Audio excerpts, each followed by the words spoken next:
Good morning, good afternoon, and good evening, folks. Hey, welcome to another episode of the Marketing Your Practice podcast, the podcast where I get to simplify the marketing and the mindset so you, the chiropractor, can increase your income, your impact, and enjoyment in practice too. You know, over the 25 years I was a chiropractor, there were only a few things that I consistently did that really helped me to grow my practice. Now, one of them was getting regularly featured in local newspapers, radio, and television for free. Okay, there were plenty of times I paid to get in those, but when I was able to get featured in those for free, the implied endorsement that came from those articles, that came from those interviews, always predictably drove a high number of really high quality new patients my way. Now, my guest on the podcast this week is a guy by the name of Mickie Kennedy, and his passion, his job is helping small businesses like ours get a whole bunch more free media, and he does it through press releases. In today's episode, we really dive deep into what is a press release, what are the topics of the press release, how do you write a press release, how do you reach out to media? And in fact, the really cool thing about Mickie is his business is helping businesses kind of bigger than ours, but he just lays down everything. You know, we cover examples of things that you could be using to get free media that will drive patients into your practice. I think you're going to love this episode. This was a strategy that I see very few chiropractors use, and is a strategy that ended up putting patients inside of my practice. I think you'll enjoy this practice. As always, thanks for all that you do. Keep saving lives. Let's go chat with Mickie. Mickie Kennedy, welcome to the Marketing Your Practice podcast. How are you? I'm well. Thanks for having me. It's an absolute pleasure. I have been looking forward to chatting with you. Before we get into the meat and potatoes, I can see that you are a real fan of poetry, yes? Yes. Do you have a favorite piece? I like a lot of different types of poets and poetry, so I'm pretty open. A browser of everything, but I love Plath and Whitman and all the contemporary poets that are out there, like Carolyn Forche. What is it that you love about poetry? I think for me, it's like you can build a very small, self-contained little world with just a simple little poem. I know that people who write short stories feel the same way about the short story, but for me, I think with ADHD, all I can manage to do is put it into a poem, because a short story is too much for me. Tell me, what is it that makes something a poem as opposed to a short story? Where does it, because some poems and some poetry is really quite long. Where's the bridge between the two? I think that it comes down to narrative and whether there's any poetic elements that are in it that are like similes or metaphor and things like that sort of happen, but they do bleed over. There's something called flash fiction, and there are instances where people will take a poem and just delineate it into a fiction piece and send it out, and it really does sort of I've had that being suggested to me, that if you have a poem that you've sent out a few times and have not been able to place it, maybe just get rid of the line breaks and submit it as a flash fiction piece. And a lot of poets have had success with that. So I think it does bleed over. Yes. So I have 3 children, and 2 older ones and another young one at the moment. And we love reading to him. And there is one particular book I love reading to him, which is just full of poetry. And there's something so magical about beautiful writing. There's a difference when somebody can write well, and the pace and the cadence of it, everything goes through it. I've been obsessed with. I've loved poetry. I've been an avid reader of poetry for a long time, as well. What goes into writing poetry? Because that's something that you write also, yes? Not just a consumer. It is. I write a lot of poetry. Yes. I think I wrote over the past 2 years about 350 poems. Oh, and wow. So that's how I managed through the pandemic, was through writing. And I had a lot of anxiety and social isolation from, being in the pandemic. And it's hard, when you're just stuck with your family. And so I turned to writing and dealing with, everything from childhood trauma to what I'm going through now, and all of that kind of stuff. And I really just, it's like a diary to me. I whatever I'm feeling or thinking about, I put on there. Sometimes it can be like something that's just imagining something that didn't really even happen, just playing with it. And so I write across all different types, but most of it is stuff that's about my childhood and processing loss and trauma and things like that. Yes. I'm also an avid fan of I journal a lot and find it a really great way to kind of just either do a brain dump. I'm amazed at what comes up, literally amazed at what I wasn't aware was there, that when I write, I'm like, wow.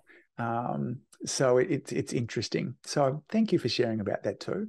Sure. We're going to talk a lot about media releases today. That's another part of your expertise as well, and particularly the use of media releases to increase visibility and credibility as well. So can you share a little bit of your background with regards to media releases, PR, what kind of brings you to where we are right now?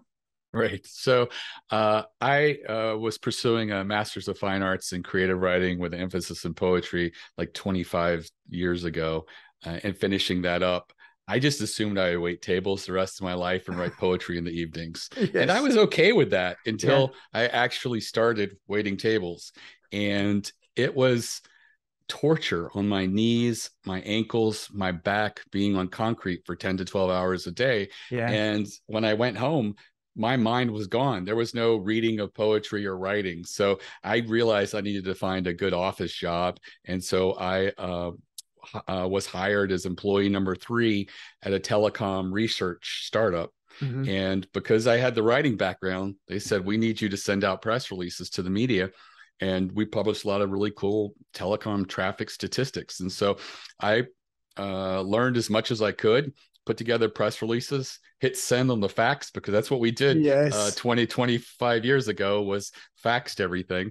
And I was really good at getting pickup. I was really good at sort of fleshing out what was an underlying story, because numbers, they just sit on a page, they're static. But if you can sort of bring a correlation of why is there such a trend towards traffic to one Caribbean country in the middle of the Atlantic, there's a story there. And Yes. so I would peel that back and find out why that is, and we would share it, and we would get picked up by Financial Times, Wall Street Journal, Washington Post. We did really well. And I had started to get phone calls from journalists saying, hey, we got this fax, could you email it to us? Because there's a lot of numbers that you have there, and it'd be easier to copy and paste it if you have a Word document or something. Mm-hmm. And so I mentioned it to my boss, that I said, I think fax is dying and we need to do email. And I said, there might even be a business there. And he said, well, then you should go and pursue it. And so I spent about a year contacting journalists and asking them if I could email them press releases on their industry. And I think 99% of them said yes. And so I started about a year later, e-releases, and all I did was I was a matchmaker. I would take a press release or write a press release and then just share it to the media. And it worked really well. And over the years, PR Newswire came and approached us and said, we should also send our releases over the wire through them. And I pointed out that my people are paying $200 or $300 and they're charging $1,200 to move a 500-word press release. It just isn't in the budget. And surprisingly, they didn't go away. They said, let's look at who your customers are. And they liked that they're entrepreneurs, they're startups, they're people who are doing 3 or 4 releases a year on average. They're not the clients that their sales professionals go after. And so they said, we want to serve the small business community, so we'll make it work. And one of the things that we did was we schedule all our releases for next business day. And they have an editorial team that's there overnight, just in case a breaking press release comes through, but they don't do a lot. So they can process our releases overnight for the next day, and it doesn't cost them additional labor. So I really liked how we worked together to create something that was a win-win for both of us. Let's go to 40,000 feet up. Lots of our listeners, so we've got chiropractors mostly that are listening, small business owners there too, of different ages. So I think me at 46 are kind of aware of what a press release is, but I think some of our newer graduates might not. So I'm going to ask a couple of questions all at once here. What is a press release and what is the business strategy behind it that I'm ultimately looking for? Right. So press release is just simply an announcement to the media. It's usually written in the third person, has a headline, may have a subhead. It's usually got a date line with the city and state, usually where you're located, but it doesn't have to be. There's no hard, fast rules on that. A lot of authors will put New York because that's the publishing capital, regardless of where they're located. And then you have a few paragraphs. You might have an about section. People call that the boilerplate, but it's usually about company or about person.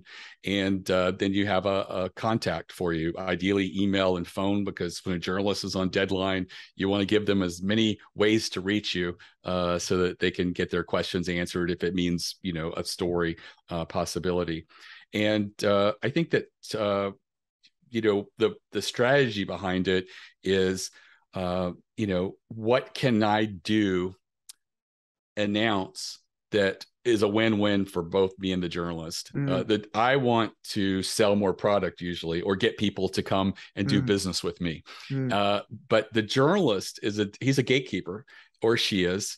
And the difference is they are sort of trying to determine what's worthy of sharing with their audience. And they like to be curators, and they like to find cool and interesting things, unique things often. So you have to sort of reverse engineer your announcement, taking that into account. And if you do a really good job, you can accomplish both goals, where you get business and people find out about you, and you're also providing great content that the journalist is putting together in an article and sharing with their audience. Yeah, it was a great realization for me 15 or so years ago that the journalists, both print and television and radio, were constantly looking for content, particularly when they're on a daily cycle there. That's one of their biggest challenges. And if we can provide them content, then it's actually a service to them as well. That this is not me being, an unwelcome pest. It's actually me being a friendly guest if I can position it correctly also. So some of our listeners, and I know having chatted about this sort of thing beforehand, will be like, well, what have I got that could possibly be of interest to a news station, a radio station, a newspaper as well? So we've got chiropractors, natural health practitioners that are, what kind of content could we be putting forwards as a press release? I think that there's lots of opportunities to be strategic. And so what your story is, what makes you a little bit different than anyone else in your space. And, I know that everybody has a specialty. Everybody has something that they're passionate about. What's the story there? And sort of feel that out, because journalists like to share stories, and they like to talk about the startup that struggled, and how over Thanksgiving, there was no turkey and dinner. There was a whole family in the garage trying to get product out. So when the shipping opened back up on Monday, they'd be able to get their products out. Those types of obstacles and challenges that small businesses have are things that the media is receptive to. So in your practice as a practititioner, what is it that you're passionate about? What do you feel that you're really good at? What do you feel like, is your story? Do you have use studies, that, individuals that are willing to have their story, shared? And do realize that a journalist, their main reason for being is to write a story. And I think that so many people don't realize the story element of it. There has to be an arc, there has to be a path that someone went through. And so many times that's missing from your average press release. I've had people who just do a regular press release, and they didn't think about the use case scenarios where an actual person who used the product achieved some result. So share that result, share that person's pain and process through using your product as a solution. Or in the case of a chiropractor, what was the journey that they overcame or went through, and how did they benefit as a result of it? So I really think that the story is going to be central to anything that you do.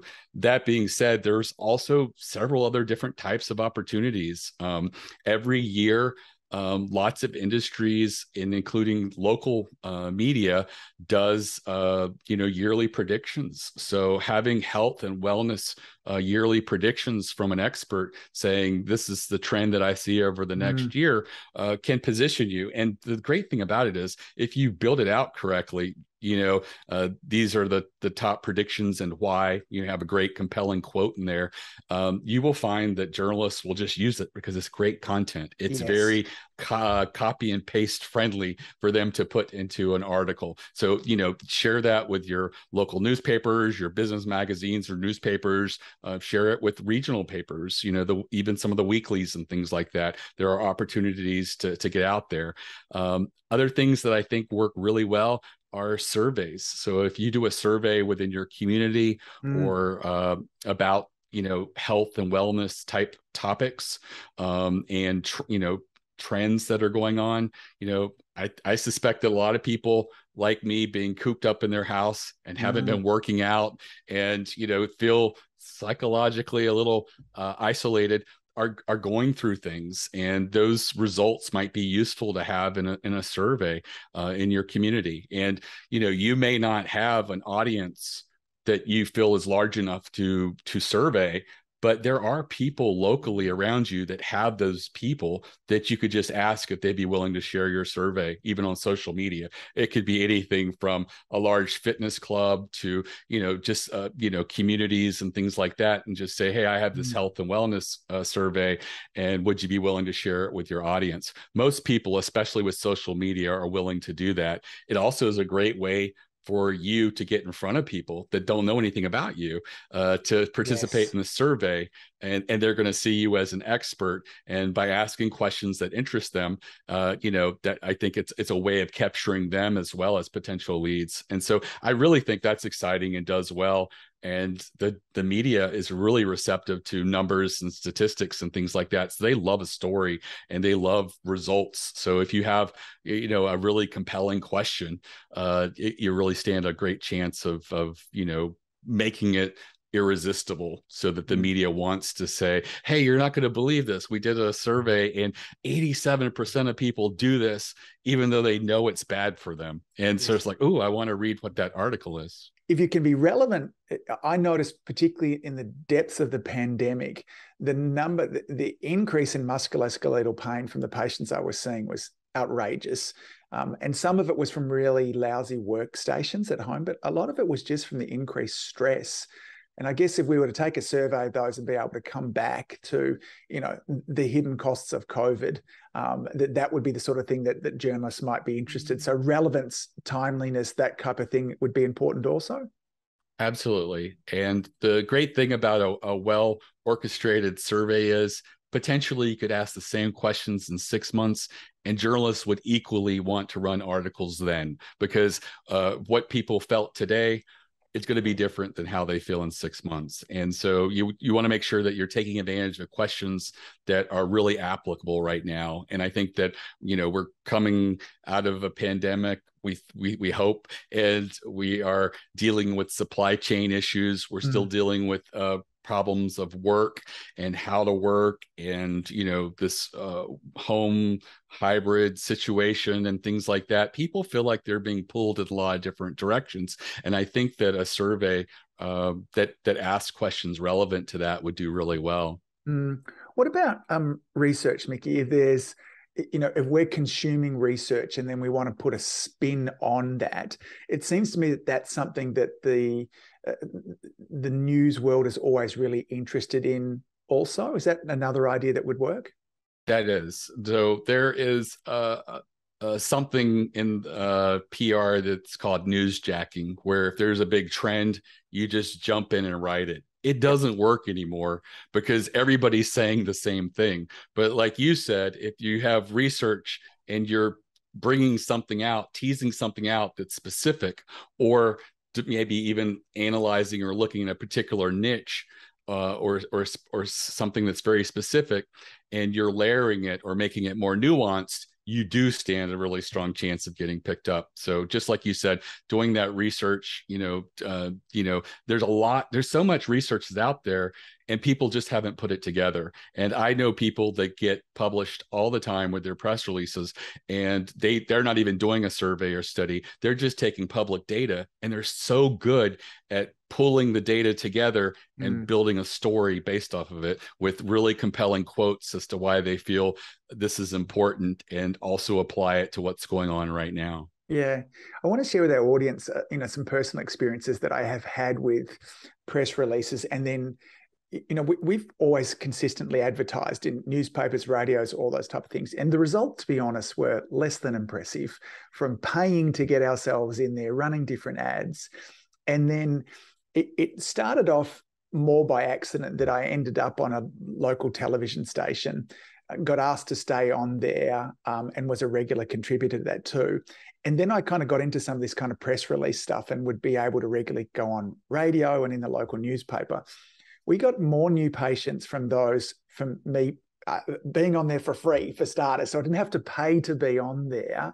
But there was something, clearly the authority that comes from, we see things as a consumer that's an advertisement, and the trust level with it is nothing like what it is when there's an actual article about it there too. So firsthand, this was something that was super helpful for me.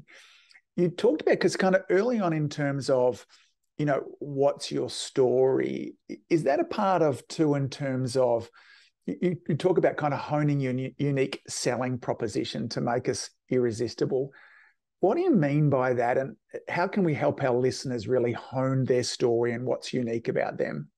Right. So I when it comes to marketing, the concept of a USP, or unique selling proposition, is really important. And you only have to look at, say, Shark Tank, for example. And I mentioned them only because about a third of the people that appear on Shark Tank use e-releases to announce their episode before it airs. And they all have a really great elevator pitch.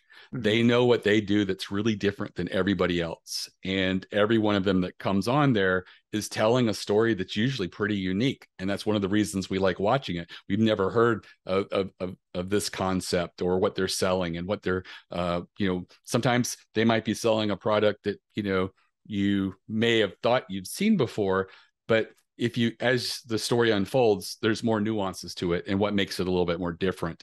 And I think that for, people in the health and wellness space, it's a little bit different, because you are providing a service that is pretty a standardized care. Yes. But that being said, there are things that probably make your practice a little different than others. You might be focusing more on sports, or people who are athletes, or sports types injuries, or whatever it is. Know what it is that you're trying to build in your practice, and how it's unique and different. Some of it might be your background and how you came to be part of this, your story. And I think that you don't want to hide those. You want to bring those forward and, own them, because you are the hero of your own story, and you have to, build out what the arc of that story is. And, I never tell people to lie, but you can certainly embellish a little bit. For example, the whole story and myth of eBay being started because the founder was creating a website so that his girlfriend can sell her Pez dispensers is completely false. Never existed. It wasn't true. Right. But that story got probably millions, tens of millions of dollars in free advertising for him. And the reason that it did so well is people like a quirky little story that they can identify with. Like, oh, he was just doing this simple little thing to help one person, and just saw that it could be scaled out to the masses. And so what is it that you are doing that, makes your practice different than everybody else? And I know that, I deal with some businesses that are like commodities. And so they feel like they're not doing anything different than everybody else. And I do challenge them a little bit and say, well, is there something that you would like to be known for? Is it your guarantee? Is it your shipping? How quickly you can ship and have inventory. There's got to be things that if you peel back the layers that you are doing that's a little bit different than everybody else, or that you would want to do to distinguish yourself in the marketplace. And so, sometimes it's just what your personal journey is, your story, how you came to it, the problems you saw in your family that you felt could be overcome, or you saw were overcome through this, or that you wish you had been able to do, and now you see yourself making actionable change and differences in people's lives. All of that is the type of stuff that can really resonate and make you real. And so I think that I think the big challenge I face with a lot of people is there's an imposter syndrome where they feel like I'm not important enough. I could never put my head out as an expert in my industry. I don't feel like that's genuine me. And I want you to sort of be the hero of your own story, be authentic, and really get that trust and authority out there. Because as you mentioned, when you get an article written about you, or you get profiled on TV or radio, it is like an implied endorsement. I've had people who have been able to track from articles that they've got published. When people go to their website, they convert as high as 40%. The average conversion rate for most e-commerce websites is anywhere from 3 to 5%. So, I think when someone reads an article, they feel great about the company. They get this warm feeling. It's not like an ad. They really get this overwhelming desire to want to do business with you. And so then they go find you out and do that. They order from you. Rarely do these people open up a new browser and say, I wonder if I can find the same thing cheaper on Amazon. And so that's the magic of PR, because what you've done is you've built a relationship. There's been an introduction that's happened. When a journalist writes about you, they've determined that you're the real deal and that your story is unique. Yeah, I like that idea of an implied endorsement there too. It's a great phrase. I wonder, in terms of an example, my wife is a chiropractor also, and in her practice, I wonder if these are things we could pull out as a unique selling proposition there too. It not necessarily by design, but it's all female. So we have 3 chiropractors there. In fact, there's 4, one on maternity leave. They're all female. All our staff are all female. The practice looks after lots of children and has a real pediatric focus. In particular, we look after lots of kind of special needs kids as well. And the techniques that we use tend to be very gentle. It tends to not be a kind of a cracking style of chiropractic. Those 3 things can start to build the element of a story in terms of what's different about us from there. I mean, it doesn't need to be a lot more complicated than that. Is that a fair start? No, that's a great start. And I feel like those are things that would work very well to distinguish you in a marketplace. Yes. The things that you could add to it is maybe if you have a quote from a special needs parent who just says, I was, what my experience with, and I think that, putting those use case studies or their quotes in a press release helps to build that story up. So it's one thing for you to say it, but to have someone else's words in there, it's very powerful. Yeah. And so I think too often, that we are looking for some mythical unicorn about our practice that says that we're different. And for some practitioners, they will have that. But for most of us, it's just those things like I kind of articulated before. And then I'm also, I'm fond of the story. This is an old advertising story that I'm trying to think, it might have been an old Ogilvy advertising story that I think it was Ogilvy, when he started working with one of the beer companies and was having a tour through, he would always have a tour through yes. And it came to one of the stages where they said, and this is where we twice filter the beer. He's like, you twice filter the beer? He goes, no, everybody does that. He goes, everybody might do it, but not everybody says that you do it. And so that's another thing there too. There are lots of things that we take for granted about our practice as chiropractors. Maybe it's the technology that you have, the way you go about things that maybe lots of chiropractors do, but not lots of chiropractors actually telling the world that they do it there too. So tell me this too, Mickie, because this world of traditional media is definitely going through change. We're not buying newspapers like we did beforehand, watching television like we did beforehand. Consuming it is very different now than how it was, 2 decades ago. What does that mean as far as the effectiveness of press releases? How has that changed your business? Right. So just to give you a history, when I started working with PR Newswire over 15 years ago, one of the things that PR Newswire wasn't doing was it wasn't giving journalists access to bloggers. And I really challenged them to say, look, there are bloggers who have more traffic and are more influential than the trade publication in that industry.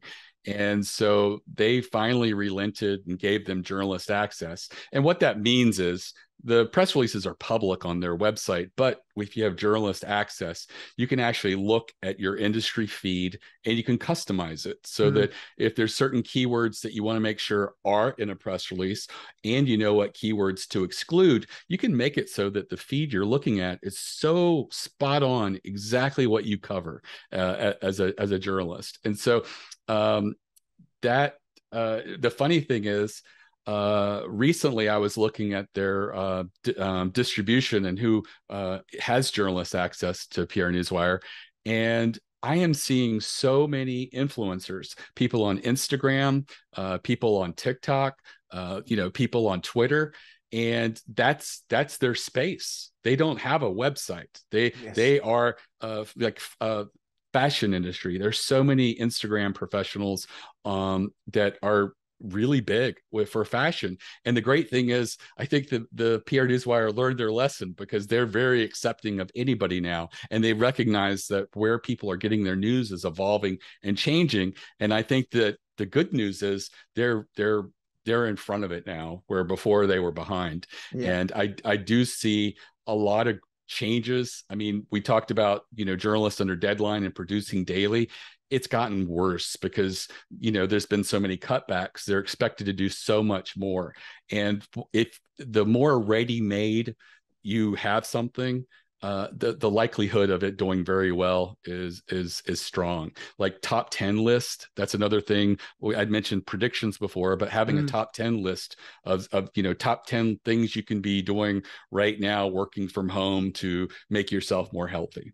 And something like that, and you put it together and you gave it to your local media, I guarantee you they probably would pick it up. And if not, you try it again later with a different approach. But the top 10 list is one of those things that's very copy and paste friendly. Yes. And if I'm a busy journalist and I've got to produce 4 articles today, you've just helped me produce the bulk of one.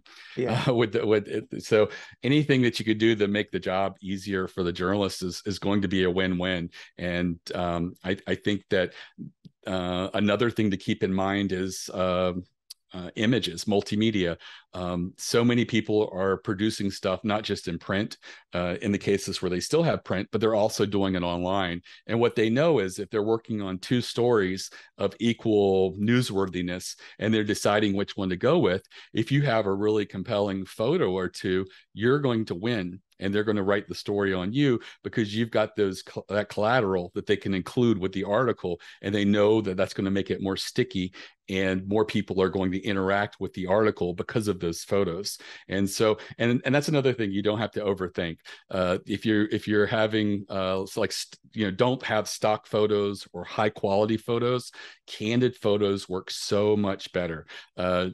Someone in a practice being worked on who is a real person is going to do better than someone who's just like really fit and attractive and has the perception of being like a stock photo. And so anything like that, I think, can really give you an edge and help you win out. So Mickie, there are companies like yours and the work that you do that actually do this for people, but let's just say that I wanted to dip my feet into this myself. So I really like this idea. I'd like to kind of test it out.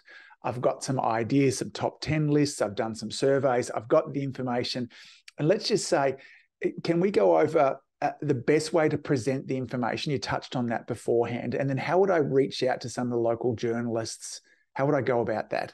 Okay. So if you're sending out a press release, you have to write a press release. Yes. And the good news is it's not very complicated. And if you pull up Right. press release samples or go to my website and look at the footer and click on press release samples, you'll find lots of samples of types of press releases. They're pretty formulaic.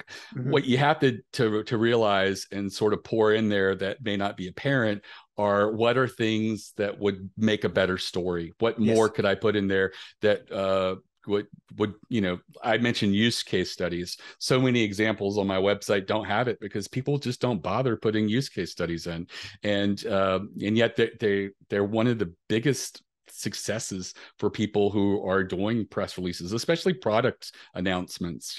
I know that with chiropractic, it's not a product, but the parallel is there that anything that you can do to really sell a story that someone can share and identify with is going to do well. So having someone that you've seen in your practice and what their turnaround was is something that is statistically may not be that relevant, but they are a client, and this is what they really achieved by working with you. And journalists like that story. Like you Yes. took somebody from here and you brought them to healthiness or brought them to a better position than they were before.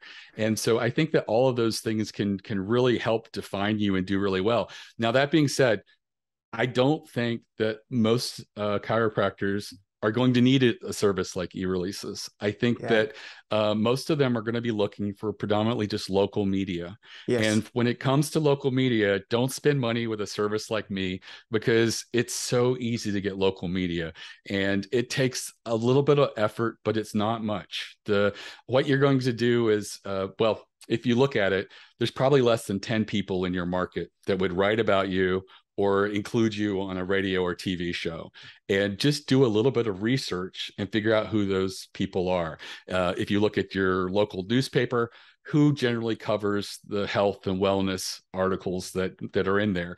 Find out who that person is, or perhaps two people are, and ask for their email address. They will not, they're not hiding. They're not like the CEO of a large company. Yeah. They are part of the community and they want to be accessible. So get their email address. You don't need to write a press release. You just need to write a couple of sentences on a pitch of what's compelling. If you're doing a survey, what was the most surprising results? What are the numbers? And then I always advise to include a great quote.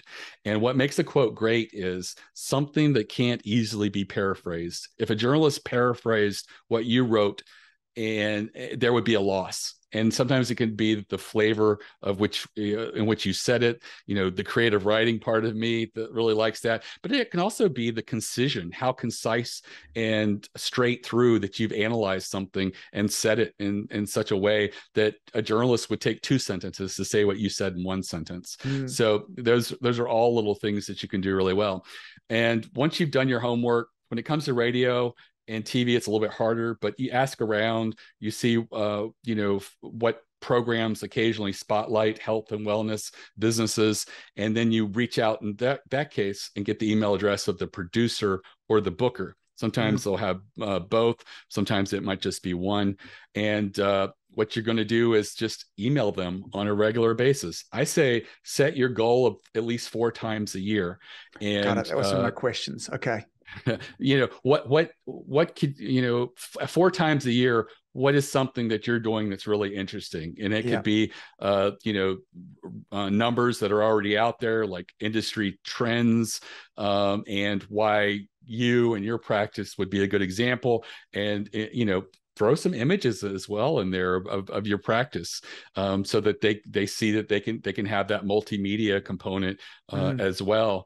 And just try to keep in touch with them as there are trends in your industry. Let them be aware of them, even if you're not applicable for a specific one.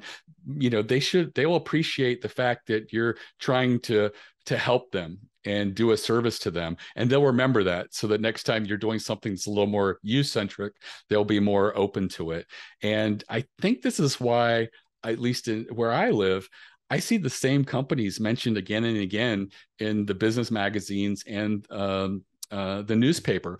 And I don't think it's like anything nefarious, but I think what happens is they've established a relationship between the journalist. And so when the journalist is writing an article and looking for a company to plug in, you're going to come to their forefront. They're going to think of you first.